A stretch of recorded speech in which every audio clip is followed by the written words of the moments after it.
My name is Sifani Siti Rahayu. I'm from school SMPN 1 Dayeuhkolot. Today I will tell you about ants and grasshoppers.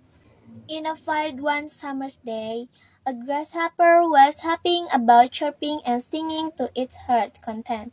An ant passed by, burrowing along with great effort an ear of corn he was taking to the nest. "Why not come and chat with me?" sighed the grasshopper. "Instead of swilling and mulling away, I'm helping to lay up food for the winter," sighed the ants. "And recommended you to do the same? Why to bother about winter?" sighed the grasshopper. "We have got plenty of food at present." But the ant went on its way and continued its toil.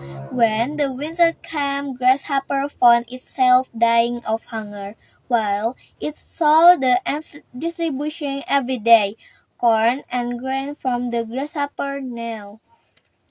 Moral of the story: work now and you can reap the benefits then. Okay, thank you for watching. Goodbye. You don't even know